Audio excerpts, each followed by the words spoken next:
चलो फिर शुरू करते हैं। अब सर्कल्स का जो बाकी वाला पार्ट है, पहले आज सर्कल्स खत्म करके पैराबोला भी शुरू करते हैं। अच्छा, अब ये केस है tangent from a point, tangents from a point. अब इसमें एक सर्कल लेते हैं, general circle s equal to 0, और एक तुम्हारा पॉइंट है से p x1 कॉमा y1, ठीक है। अब p से तुम्हारे को पता है कि दो टेंजेंट बनेंगी, और ये तुम्हारे हो गए से point of contacts A and B, जहां ये टच करती हैं। सर्कल का सेंटर ले लो C, तो अब ये ए सी रेडियस हो गया, बी सी भी रेडियस हो गया, इसको लेबल कर लो R, और P से C का जो डिस्टेंस है इसको ले लेते हैं D। अब सेंटर तो हमें पता ही है -g कॉमा -f होता है, और रेडियस जो होता है वो root of g square plus f square minus C है। तो ये दो क्वांटिटीज तो तुम्हें पता है, तो हम d तो निकाल सकते हैं आराम से, p और c के बीच का डिस्टेंस फार्मूला। मोरओवर जो pa है, लेंथ ऑफ द टेंजेंट, इसका फॉर्मूला है रूट s1, है ना। s तुम्हारा सर्कल है x square plus y square plus 2gx plus 2fy plus c equal to 0। तो S1 क्या होता है? x1 y1 की वैल्यूज। हाँ, x और y की जगह बस x1 y1 रखना होता है और कुछ नहीं। और ये लेफ्ट हैंड साइड वाला जो नंबर बनेगा वो S1 हो गया, ठीक है। तो ये रूट S1 तुम्हारी लेंथ ऑफ टेंजेंट हो गई। क्लियर। इसके बाद ऐसा करते हैं कि ए बी को भी ज्वाइन कर देते हैं। कॉर्ड ऑफ कॉन्टेक्ट होगी तुम्हारी, है ना, इसे हम बोलते हैं कॉर्ड ऑफ कॉन्टेक्ट। पूरा लिख देता हूँ, रुको। और ये कॉर्ड ऑफ कॉन्टेक्ट जो है इस तरह से परपेंडिकुलर होगी पीसी पे, है ना, सर्कल की बेसिक थ्योरम्स। ये पॉइंट ले लो से एम, और एम मिड पॉइंट भी होगा ए बी का, ठीक है, सर्कल की जो बेसिक थ्योरम्स है। तो ये तुम्हारे पास सारी फिगर है। अब इसमें कुछ स्पेशल केसेस, जैसे कि एरिया निकालना हो ए पी बी सी का, तो ए पी बी सी यानी कि ए पी बी सी ये क्वाड्रिलेटरल, इस क्वाड्रिलेटरल का एरिया पूछ रहा है ना। तो इस क्वाड्रिलेटरल का एरिया कैसे निकालेंगे? एक चीज और हम इसमें मार्क कर लेते हैं कि ये जो सीएम डिस्टेंस है, ये वाला सेंटर से कॉर्ड ऑफ कॉन्टेक्ट पे जो डिस्टेंस है वो से पी है। और कॉर्ड ऑफ कॉन्टेक्ट की इक्वेशन अगर तुम्हें याद हो तो टी इक्वल टू 0 होती है ना।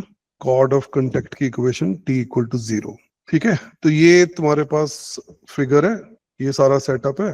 अब area of quadrilateral A P B C निकालना है। तो इसको दो ट्रायंगल में तुम तोड़ सकते हो ना, दो ट्रायंगल में तोड़ दिया, तो कैसे कैलकुलेट करोगे? दो ट्रायंगल में तोड़ने के बाद राइट एंगल ट्रायंगल बन जाएगी ना हमारे पास, सी ए पी या पी ए सी। तो राइट एंगल ट्रायंगल का एरिया तो half into base into height करके आ ही जाएगा। हाइट तुम्हारे पास आर है और बेस तुम्हारे पास रूट S1 है कि नहीं? तो इसको डबल कर दो, तो आंसर आ गया r times root of S1। तो ये तुम्हारा हो गया area of quadrilateral A P B C, ठीक है बेटा।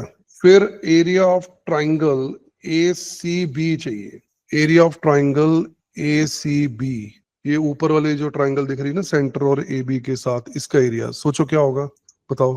ट्राइंगल ए सी बी का एरिया क्या बनेगा, कैसे निकालोगे बताओ?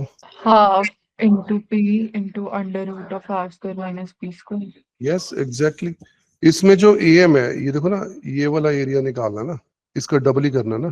तो ये तो राइट एंगल ट्रायंगल ही है, तो एम तो तुम्हारी यहाँ पर बन रही है, पाइथागोरस थ्योरम लगा दो ना, r square minus p square का रूट है ना, तो इसका डबल ही करना है। तो कितना आ गया, p times root of r square minus p square, ठीक है। कई बार एंगल के साथ भी प्ले करना पड़ता है, जैसे कि मान लो ये एंगल तुम्हारा है अल्फा, ठीक है, तो ये वाला एंगल 90 माइनस अल्फा हो जाएगा, ये वाला एंगल अल्फा हो जाएगा। तो ये छोटी वाली राइट एंगल ट्रायंगल भी मिल गई, बड़ी वाली राइट एंगल ट्रायंगल भी मिल गई, ठीक है। तो कई बार एंगल के साथ ट्रिग्नोमेट्री के साथ भी प्ले कर सकते हैं, बट अभी जो हम कर रहे हैं इस डाटा के साथ वो तो सिंपल पाइथागोरस थ्योरम से ही हो रहा है। अब area of triangle A P B, अब ट्राइंगल ए पी बी का एरिया निकालते हैं। ये क्या होगा? वैसे तो क्वाड्रिलेटरल के एरिया से ऊपर वाला एरिया माइनस कर दूं तो आ ही गया, है ना। Yes sir. क्वाड्रिलेटरल वाले एरिया से ये ऊपर वाला एरिया ट्रायंगल का माइनस कर दो तो बचा हुआ एरिया वही है कि नहीं? या फिर तुम इसको इंडिपेंडेंटली कैलकुलेट अगर करना चाहते हो तो इसकी हाइट कितनी है, हाइट कितनी दिख रही है इसकी, डी माइनस पी, और बेस जो है एम का डबल, यानी कि root of r square minus p square, ठीक है बेटा। Yes sir. फिर एक प्रॉपर्टी और है इसमें बड़ी यूजफुल है, A P B and C, ये चारों पॉइंट्स जो है ना ये कंसाइक्लिक है, और पीसी जो है या सीपी जो है ये इसका डायमीटर होगा, इस सर्कम सर्कल का डायमीटर होगा, CP will be a diameter. So basically ये एक सर्कल है, ए पी बी सी ये एक सर्कल बनेगा और पीसी इसका डायमीटर बनेगा। तुम देख रहे हो angle C A P 90 degree है, angle in a semi circle, angle P B C भी 90 डिग्री है कि नहीं? Yes sir. ठीक है, तो ये वैसे तुम याद भी रख सकते हो, अगर याद ना रहे तो मैंने बता दिया किस तरह से तुम लोग इसको डिड्यूस कर लोगे। ठीक है बेटा? Yes sir. चलो अब इसके कुछ क्वेश्चंस करते हैं, एक सेकंड। इसमें कॉर्ड ऑफ कांटेक्ट की टी इक्वल टू 0 भी इक्वेशन याद है ना, क्या होती है बेटा? है ना, ये t equal to 0 yes sir. क्या होती है, लिख दूं नहीं तो, x(x1) प्लस y(y1), जो टेनेट वाला फॉर्मेट होता है ना, तो इसमें g into x plus x1 plus f into y plus y1 plus c equal to 0, या ये t अभी इतना ही लिखता हूं मैं, तो t इक्वल टू 0 हम लोग यहाँ से ऐसे यूज कर सकते हैं, chord of contact A B की इक्वेशन। इसका जो मैंने टॉपिक आज कराया उसका क्वेश्चन लिखो, सी सर्कल है x-2 whole square plus y plus 1 whole square equal to 169/4, ये एक सर्कल है। ए बी एक कॉर्ड है और इसकी लेंथ है 12 यूनिट्स, और P भी द पॉइंट ऑफ इंटरसेक्शन है of tangents at A and B। अब फाइंड ये करना है 5 times distance of the point P from the chord AB। आया नहीं आंसर यार? 72। हाँ 72, yes correct answer is 72। Time भी हो गया वैसे इस क्वेश्चन का। इसमें जो हमें केस दिया हुआ है, कॉर्ड ए बी की लेंथ दे रखी है ना, सेंटर है 2, -1 और ये पॉइंट है तुम्हारा M, रेडियस तुम्हें दे रखा है 13/2 और ये लेंथ होगी 6, है ना, तो CM तो निकल गया। तो ये PM पूछ रहा है, व्हाट इज PM? तो PM फिर लेट कर लो, P पॉइंट तो पता नहीं हमें, इसमें ना P पॉइंट मिसिंग है ना, तो let PM be equal to से P, तो ये लेंथ फाइंड करनी है। और CM तुम्हारा कितना आ जाएगा देखना जरा, C से M, ये तो पाइथागोरस थ्योरम में लगानी है, 169/4 माइनस 36 करोगे 5/2। 144, 5/2 हो गया, है ना। CM की वैल्यू तो आ गई 5/2। ठीक है, अब PM हमें फाइंड करना है। अच्छा PA भी नहीं पता हमें, है ना, तो हम ऐसा करते हैं, 2 राइट एंगल ट्रायंगल तुम्हें पता है ना, एक ये वाली है ना, और एक ये ऊपर वाली, नहीं ऊपर वाली नहीं लेनी, ऊपर वाली से फायदा नहीं होगा, एक ले लो, ये वाली ठीक रहेगी, ये ठीक है। तो इनमें लगाए पाइथागोरस थ्योरम, पर इसमें PA भी फिर कुछ एज्यूम कर लेते हैं, PA इक्वल टू Q, तो फिर आ गया तुम्हारे पास Q स्क्वायर, है ना, छोटी वाली पे मैं लगा रहा हूँ पहले, equal to P square plus 36, और एक तुम्हारी हो गई P प्लस 5/2 का whole square equal to Q square plus 169/4। तो ये 2 इक्वेशंस आ गए तुम्हारे। अब तुम्हें P चाहिए ना, तो Q को एलिमिनेट कर देते हैं, जैसे सब्ट्रैक्ट कर दो Q खत्म हो जाएगा, ठीक है, यहाँ ऐड कर दो इसी फॉर्मेट में, तो फिर Q स्क्वायर कैंसिल हो जाएगा, तो P की वैल्यू निकालनी है, तो यहाँ से किसी तरह से P की वैल्यू निकल आएगी सिंपल क्वाड्रेटिक सॉल्व करके, और हमें चाहिए 5 टाइम्स P, तो आंसर आया 72। ठीक है, करेक्ट आंसर। ठीक है बच्चों, क्लियर हो गया ना? तो इस सेटअप में, हाँ इस सेटअप में ये जनरली ये 2 राइट एंगल ट्रायंगल तुम्हारे जो है ना ये काम आती हैं। अब इससे रिलेटेड कितने टाइप के क्वेश्चंस हो सकते हैं मैं सारे बता दूंगा मैं। नेक्स्ट लिखो फिर common tangents. Common tangents, common tangents like एक सर्कल ये ले लो, सर्कल ये ले लो। अब ये 2 सर्कल हैं, तो 2 सर्कल्स पे कॉमन टेंजेंट्स बनानी है, तो एक तो तुम्हारा सेट ये वाला बनेगा, इनको बोलते हैं direct common tangents, these are direct common tangents, और ये इंटरसेक्ट करती हैं on the line through the centres of the circles, है ना, सर्कल के सेंटर से जो पास में जो लाइन जाएगी वहां पर इंटरसेक्ट करती हैं। ये तुम्हें पता है ये कॉन्ग्रुएंसी और ट्रायंगल से प्रूव होता है। ये इनके रेडियस ले लो A एंड B। अच्छा 2 इसमें होंगी इनडायरेक्ट, इनडायरेक्ट होंगी इस तरह से, ये होगी तुम्हारी इनडायरेक्ट कॉमन टेंजेंट, और ये पॉइंट भी तुम्हारा इसी लाइन पे आएगा विच इज C। अब सबसे पहला काम ये है कि ये सी और डी के कोऑर्डिनेट्स कैसे मिलेंगे, याद है? सी और डी के कोऑर्डिनेट्स कैसे फाइंड करते हैं, किसी को याद है? नहीं याद? चलो देखो, सी जो होता है that divides A B in the ratio of the radii A to B, internally divide करता है ये, और जो डी है इसी रेशियो में डिवाइड करेगा लेकिन एक्सटर्नली, ठीक है? अब ये सिमिलर ट्रायंगल से प्रूव होता है जनरली, जैसे कि इसमें ए सी ओवर बी सी, इसमें ये जो दो ट्रायंगल हैं, एक ये वाली और एक ये वाली, ये दोनों ट्रायंगल तुम देख रहे हो सिमिलर है ना? ये 90 डिग्री है, ये वर्टिकली ऑपोजिट एंगल है, तो फिर ए सी और बी सी की रेशियो वही होगी ना जो इनकी ये वाली साइड की रेशियो बन रही है। लाइकवाइज डी पॉइंट भी प्रूव हो जाएगा, ठीक है? अगर मैं इसको लेबल कर दूं पहले M1 और M2 और इसको से N1 और इसको N2, तो ये आ गया तुम्हारा AM2 upon BN2 which is A by B, ऐसे डी पॉइंट आ जाए। Got it?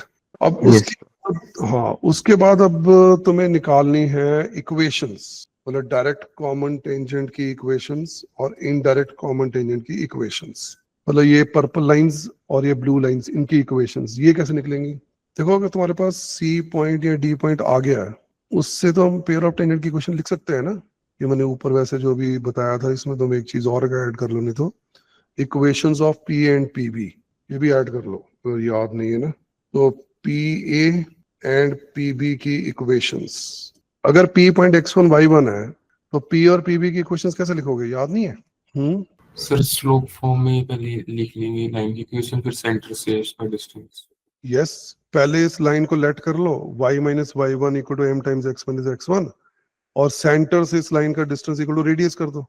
ये लाइन सर्कल को टच करती है तो सेंटर से इस लाइन का डिस्टेंस मस्ट बी रेडियस, या इन दोनों की ज्वाइंट इक्वेशन निकलने का एक फॉर्मूला भी होता है S1 equal to T square, और उसमें ज्वाइंट इक्वेशन आती है पी और पी बी की ज्वाइंट इक्वेशन। अगर अलग अलग निकालनी है फिर वैसे ही करना पड़ेगा, ठीक है? तो पी पॉइंट तो दे रखा ना, पॉइंट दे रखा, स्लोप ही चाहिए, तो स्लोप निकालने के लिए लेट कर लो स्लोप m, और कंडीशन ऑफ टेंजेंसी लगा दो कि सेंटर से इस लाइन का distance must be equal to radius, तो वहां से m की दो वैल्यूज आ जाएंगे। तो यही आइडिया यहाँ पर है, ये एक्चुअली है तो वही पी पॉइंट ही ना, पी पॉइंट से बाहर से जो टेंजेंट जा रही है सर्कल पे, ठीक है? तो ये तुम्हारी डायरेक्ट कॉमन टेंजेंट्स और इनडायरेक्ट कॉमन टेंजेंट्स की इक्वेशंस आ गई। फिर एक एप्लीकेशन और हो सकती है कि m1 और n1 की लेंथ कितनी होगी? m1 n1 तुम्हारा इसमें ये है, ये जो पॉइंट्स ऑफ कॉन्टेक्ट्स है ना m1 और n1 के बीच का डिस्टेंस निकालना है। ये डिस्टेंस कैसे निकाल पाओगे? m1 और n1 डिस्टेंस कैसे फाइंड कर सकते हैं? सर डी निकाल के रूट S1 दोनों में। डी तो हमने निकाल लिया, डी तो ऊपर निकल गया हमारा, फिर हम वही S1 रूट S1 वाला कंसेप्ट लगा सकते हैं ना, डी M1 की लेंथ माइनस डी N1 की length equal to M1 N1 की लेंथ हो जाएगी, है ना? समझ रहे हैं? Yes sir. या एक आइडिया और हो सकता है, वो ये हो सकता है कि ये जो पर अगर हम दोनों सर्कल्स के सेंटर्स ले लें, उससे वो पाइथागोरस लगाते हैं, क्या ले लें? जो ए और बी पॉइंट है हाँ, उनका डिस्टेंस, और क्या बोलते हैं, पाइथागोरस थ्योरम लगा सकते हैं हम ट्रायंगल बना के। रेक्टेंगल बनानी पड़ेगी। ये देखो, ये मैंने ना एक लाइन ड्रॉ करी है, ध्यान से देखो, M1 N1 के पैरेलल, ठीक है? M1 N1 के पैरेलल मैंने एक लाइन ड्रॉ करी है, दिखी ना सबको, है ना? बेसिकली ये एक तुम्हारी रेक्टेंगल क्रिएट हो गई, ये 90 डिग्री है, ये भी 90 डिग्री है ना? तो ये रेक्टेंगल क्रिएट हो गई। मैं पूछ रहा हूँ कि M1 N1 की वैल्यू बताओ, तो दिस इज इक्वल टू ये वाली जो साइड है ना, बी से जो साइड जो आ रही है, ए बी का स्क्वायर माइनस हाँ, R1 माइनस R2 का स्क्वायर। अब ये लेंथ तुम्हारी जो है a माइनस बी के बराबर है, और ए बी का डिस्टेंस तुम्हें पता ही होगा, ए और बी सेंटर्स के बीच का डिस्टेंस है, तो ए बी को तो चलो यहाँ पर मैं कुछ ले लेता हूँ से डी, तो अब इसमें पाइथागोरस थ्योरम लगा के M1 N1 भी आ सकती है, तो ये तुम्हारा फॉर्मूला बन गया एक तरह से root of D square minus a minus B का होल स्क्वायर। तो ये M1 N1 की वैल्यू निकाल ली, ठीक है? इसी तरह से M2 N2 की वैल्यू भी निकालनी है, तो M1 N1 की वैल्यू लिखो D square minus of A minus B का whole square. Similarly M2 N2 की वैल्यू आएगी root of D square minus A plus B का होल स्क्वायर। तो ये कॉमन टेंजेंट्स की जो टाइप्स ऑफ प्रॉब्लम्स हैं वो सारी तुम्हें मैंने इसमें बता दी क्या क्या हो सकता है। क्लियर हो गया ना बेटा? अब इसमें स्पेशल केसेस हो सकते हैं जैसे कि सर्कल टच कर रहे हैं, है ना, या सर्कल इंटरसेक्ट कर रहे हैं, तो इसमें डायरेक्ट कॉमन टेंजेंट्स दो बनेंगी ऊपर वाले केस में और एक इनडायरेक्ट बनेगी। इसमें इनडायरेक्ट कोई नहीं बन पाएगी, है ना, सिर्फ दोनों ही डायरेक्ट बनेंगी। ये तुम्हारी कॉमन कॉर्ड जरूर हो जाएगी, ये कॉमन कॉर्ड है, ये तो S1 minus S2 equal to 0 होगी कॉमन कॉर्ड की इक्वेशन। ये भी वैसे S1 minus S2 equal to 0 हो सकती है। ये इनडायरेक्ट कॉमन टेंजेंट डायरेक्टली ऐसे भी कैलकुलेट कर सकते हो क्योंकि कॉमन टेंजेंट होगी ना कॉमन कॉर्ड, तो ये भी S1 minus S2 equal to 0। अगर सर्कल्स इक्वल साइज के हैं तो फिर ये मिड पॉइंट आ जाएगा क्योंकि ratio of the radii same हो जाएगी ना, तो ये मिड पॉइंट हो जाएगा ए बी का। और डी मिलेगा नहीं तुम्हें, ये तो तुम्हारा सी था, डी तो मिलेगा नहीं क्योंकि इसमें तो ये आगे जाके मीट करेंगे नहीं कभी भी। और जो इनडायरेक्ट कॉमन टेंजेंट्स है वो तुम्हारी एम से पास होके जाने वाली है, ये वाली। ठीक है, तो ये कुछ बेसिक केसेस लिख लिया बच्चों। और centres of to circles C1 and C2 each of unit radius are at a distance of 6 units. Let P जो है with a midpoint of segment है joining the centers C1 and C2. फिर C भी a circle है touching C1 and C2 externally. Common tangent to these circles C1 and C passes through P. Also a common tangent to C2 and C. Then find the radius circle C. Try करो बेटा। Sir 4। Answer is 4. हाँ जी sir 8 आ रहा है। Okay, check करते रहो। दो पहले तो इक्वल सर्कल दे रखे हैं ना, इनके सेंटर्स हैं C1 एंड C2, रेडियस इनका है 1 और इनके बीच का डिस्टेंस है 6 यूनिट, तो 2 यूनिट का डिस्टेंस और होगा।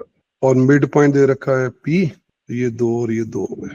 अब एक सर्कल है जो इन दोनों को एक्सटर्नली टच करता है, ठीक है, और C1 और C की जो कॉमन टेंजेंट होएगी वो P से पास होकर जाएगी। ओके, तो पहले एक सर्कल बना लेते हैं जो इन दोनों को टच कर रहा है, एक्सटर्नली टच कर गए, ठीक है। तो अब जो कॉमन टेंजेंट है वो ऐसी कुछ फिगर बननी है, और ये जो दूसरा सर्कल है C2 और C उस पे भी है ना, तो यानी कि ये वाली है, ये कुछ ऐसा केस है। तो ये फिगर दे रखी है ना, तो अब क्या करा तुम लोगों ने बताओ। सेंटर में यहाँ पर ले लेता हूँ C, इसका रेडियस पूछ रहा है कि क्या होगा, तो इस P को P सर तो C और C1 को ज्वाइन कर लो। पहले इस सर को थोड़ा नीचे ले आऊं, ये P बिल्कुल साथ में जुड़ गया है ना, तो P जो है एक्चुअली ये वाला पॉइंट है। अच्छा, अब जब इसको तुम लोग ज्वाइन करते हो, है ना, तो ये राइट एंगल ट्रायंगल मिलेगी। ओके, फिर इसमें तुम्हारा ये तो हो गया 1 और ये हो गया R जो हमें निकालना है। अब CP नहीं पता है ना, तो सर CP भी आ रहा है। नहीं, सीपी को एक्सलेक्ट करना पड़ेगा या कुछ। और ये लेट करना पड़ेगा। अब यहाँ से जो है ना P से जो ये बनेगी, ये भी कॉमन है ना, ये तुम्हारी sir C passes through P लिखा हुआ है। एक सेकेंड, नहीं वो टेंजेंट है बेटा, कॉमन टेंजेंट है। कॉमन टेंजेंट तो इन दोनों की है, दैट पासेस थ्रू P है। तो फिर तो ये भी जो मैंने ये ड्रॉ किया इसे ड्रॉ किया है, देखो इसको मान लो x है ना, तो अब ये राइट एंगल ट्रायंगल दिख तो गई यहाँ पर, है ना, तो पाइथागोरस थ्योरम लगा के फिर तुम R निकालना चाहोगे, इसमें से R 3 इक्वेशन बन जाएंगे तुम्हारी, ठीक है ना। करना जरा क्या है, अब जिन लोगों ने नहीं किया था एक बार ट्राई सर कर। 8 आ रहा है। 8 आ रहा है, यस सर। ओके, देख लो बेटा सब लोग निकाल के ना, कौन कौन सी इक्वेशन लिखी है। और d square equal to x square plus r square एक इक्वेशन आ गई, है ना, और एक्स स्क्वायर प्लस 1 मतलब 9 equal to x square plus 1 दूसरी इक्वेशन आ गई, और आर प्लस 1 का whole square equal to D square plus 9 तीसरी इक्वेशन आ गई। तो बस इसमें से आर चाहिए है ना, डी और एक्स को एलिमिनेट करके आर निकाल लो। आर के लिए देखो क्या आ रही है, निकाल लिया बेटा, अब तो सॉल्व हो गया होगा। Yes sir. ये तो अब तो इजी है, डी स्क्वायर को यहाँ रख दो और फिर उसके बाद एक्स स्क्वायर को यहाँ रख दो, तो सारा आर में इक्वेशन आ गई, आर की वैल्यू आ जाएगी। कितना आया आंसर, 8 आया बेटा सबका। हाँ जी। Yes sir. चलो ये तुम्हारा आंसर हो गया, ठीक है। तो ये कुछ अच्छे वाले PYQs थे जो तुम्हारे साथ मैंने डिस्कस किए हैं। अब मैं तुम्हें ना एक सर्कल्स की असाइनमेंट भी भेज दूंगा छोटी सी, और वो तुम प्रैक्टिस कर लेना। अच्छा, एक जेईई एडवांस का क्वेश्चन था, इंपॉर्टेंट क्वेश्चन है, और ये जेईई मेंस में भी आ सकता है। क्वेश्चन ये है कि circle touches the sides AB and AD of the rectangle at P and Q and also passes through the vertex C. If distance of the vertex C from the line PQ equal to 5 units, then find the area of rectangle. Try करो बेटा, discuss करेंगे फिर। किसी का कुछ बना बेटा? चलो मैं भी करता हूँ, तुम अपना चेक कर लो क्या क्या करा है तुम लोगों ने। सर्कल है जो रेक्टेंगल की साइड्स AB और AD को टच कर रहा है ना। अब इसमें ना actually proper choice of axes use करेंगे, ठीक है। एक वर्टेक्स ले लो A यहाँ पर, और इसका जो C वर्टेक्स है वो भी सर्कल पे लाई करता है ना, तो C यहाँ पर ले लेता हूँ मैं। ये कुछ ऐसा रेक्टेंगल ले लो, ठीक है, ABCD। अब AD और BC को ये टच कर रहा है P और Q पे, और C से ये पास होके भी जा रहा है। अब सर्कल का सेंटर यहाँ पर होगा कहीं से E। अब क्योंकि ये एक्स एक्सिस वाई एक्सिस दोनों को टच कर रहा है, तो अल्फा कॉमा अल्फा चूज कर सकते हैं, ठीक है यहाँ तक। अब एक चीज और दे रखी है कि PQ से C का डिस्टेंस 5 है ना, तो ये हो गई तुम्हारी कॉर्ड PQ, और ये हो गया C से इसका डिस्टेंस, तो ये दिया हुआ है 5। तो एरिया ऑफ द रेक्टेंगल पूछा हुआ है, तो एरिया ऑफ द रेक्टेंगल मतलब अगर मैं इसको B,0 इसको 0,D ले लूं, तो मुझे B इंटू D की वैल्यू पूछी हुई है। अब C के कोऑर्डिनेट्स पक्का B,D हो गए, तो ये पूरा सेटअप जो है ना, इससे तुम्हारी प्रॉब्लम इजीली सॉल्व हो जाएगी। तो पहले तो सर्कल की इक्वेशन क्या बनी, x माइनस अल्फा का whole square plus y minus alpha का whole square equal to alpha square. Simplify कर दो, x square plus y square minus 2 alpha x minus 2 alpha y है ना, और 2 alpha square plus alpha square equal to 0।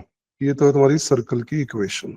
अब area of rectangle ABCD is equal to B into D, तो ये B into D की value निकालनी है तुमने, ठीक है। अब जरा तुम लोग सोच के बताओ क्या करें आगे फर्दर। ये तो जो पूरा सेटअप है मैंने तुम्हें दिखा दिया, अब क्या करें, B इंटू D कैसे निकलेगा। अभी और भी कंडीशन यूज करनी है कि C से PQ का डिस्टेंस 5 है।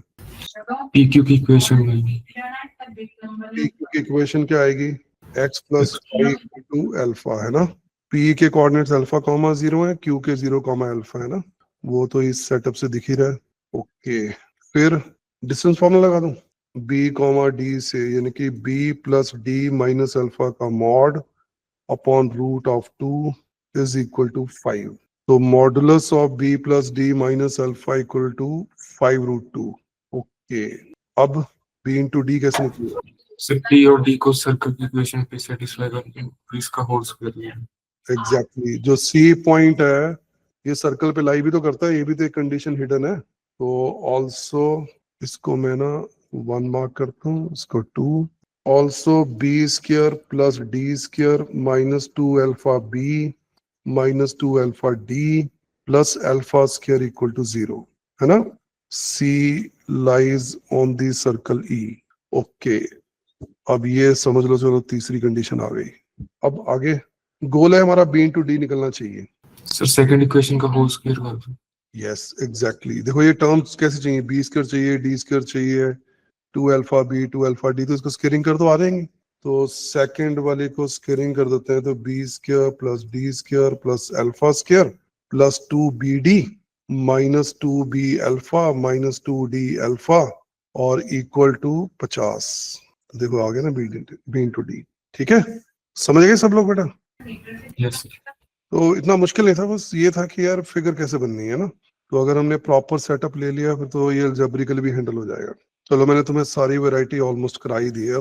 अब एक असाइनमेंट भेजूंगा तो वो ट्राई कर लेना, छोटी असाइनमेंट ही होगी, रिवीजन हो जाएगी। प्लस तुमने PYQs आई एम श्योर पहले कर रहे हुए हैं ना सबने, तो एक बार रिवाइज कर लेना। और अगर ज्यादा टाइम नहीं है, ज्यादा नहीं कर सकते तो समझ लो, क्योंकि देखो टेंजेंट नॉर्मल तो अब इसमें से डिलीट हो चुका, पर फिर भी उसकी बेसिक चीजें पता होनी चाहिए, क्योंकि क्वेश्चंस कुछ ना कुछ तो आ ही जाते हैं। तो तुम 2024 वैसे उसके तो मैंने मोस्टली क्वेश्चन करा ही दिए, 2023 22 चाहे छोड़ दो, और 2021 ये 3 साल के तो कर ही लो, 2025 के तो तुम्हें मैं करवाऊंगा ही टेस्ट और उसकी फॉर्म में, ठीक है। तो अभी ये 3 साल के तो तुम कर सकते हो, मिनिमम इतने कर लो। 2024 और 23 के काफी क्वेश्चन मैंने बीच में करा ही दिए तुम्हें, थोड़े ही बचेंगे, कुछ और कर लो, प्लस असाइनमेंट कर लेना, ठीक है बच्चों। Yes. चलो अब मैं थोड़ा पैराबोला शुरू करा दूं, 1 सेकेंड।